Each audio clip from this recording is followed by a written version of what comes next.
ఆహ్లాదానికి address, recharge కి terrace. పూర్తి వివరాలకు చదవండి రేపటి సాక్షి దినపత్రిక. వెదర్ అప్డేట్స్ చూద్దాం. వాయువ్య బంగాళాఖాతంలో ఏర్పడిన అల్పపీడన ప్రభావంతో తెలుగు రాష్ట్రాల్లో రాబోయే 3 రోజులు భారీ వర్షాలు కురిసే అవకాశం ఉందని హైదరాబాద్ వాతావరణ శాఖ వెల్లడించింది. ఉత్తరాంధ్ర, దక్షిణ ఒడిశా తీరాలను ఆనుకొని వాయువ్య బంగాళాఖాతంలో అల్పపీడనం ఏర్పడిందని పేర్కొంది. దీనికి అనుబంధంగా ఉపరితల ఆవర్తనం సముద్ర మట్టానికి సగటున 7.6 కిలోమీటర్ల ఎత్తు వరకు విస్తరించి ఉందని తెలిపింది. దీని ప్రభావంతో రాగల 3 రోజులు ఏపీ, తెలంగాణలో భారీ నుంచి అతి భారీ వర్షాలు కురుస్తాయని వాతావరణ శాఖ తెలిపింది. మరోవైపు అల్పపీడన ప్రభావంతో ఇవాళ్టి నుంచి ఈ నెల 28 వరకు ఉత్తర కోస్తా, దక్షిణ కోస్తా, రాయలసీమ ప్రాంతాల్లో అనేక చోట్ల తేలికపాటి నుంచి మోస్తారు వర్షాలు కురుస్తాయంది. మరికొన్ని చోట్ల ఉరుములతో కూడిన చిరుజల్లులు కురిసే ఛాన్స్ ఉందని తెలిపింది వాతావరణ శాఖ.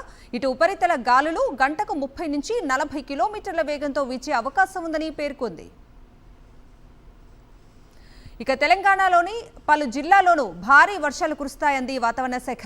నేడు కొమరం భీం, ఆసిఫాబాద్, మంచిర్యాల, నిర్మల్, నిజామాబాద్, నల్గొండ, రంగారెడ్డి, వికారాబాద్, సంగారెడ్డి, మెదక్, కామారెడ్డి, మహబూబ్ నగర్, నాగర్ కర్నూల్, వనపర్తి, నారాయణపేట, జోగులాంబ, గద్వాల జిల్లాల్లో అక్కడక్కడ విస్తారంగా వర్షాలు కురుస్తాయని హెచ్చరించింది. అటు హైదరాబాద్, ఆదిలాబాద్, కరీంనగర్, పెద్దపల్లి, భూపాలపల్లి, సిద్దిపేట, మేడ్చల్, మల్కాజ్గిరి జిల్లాలో ఉరుములు, మెరుపులతో పాటు గంటకు 40 నుంచి 50 కిలోమీటర్ల వేగంతో ఈదురు గాలులతో కూడిన వర్షాలు కురుస్తాయని చెప్పింది.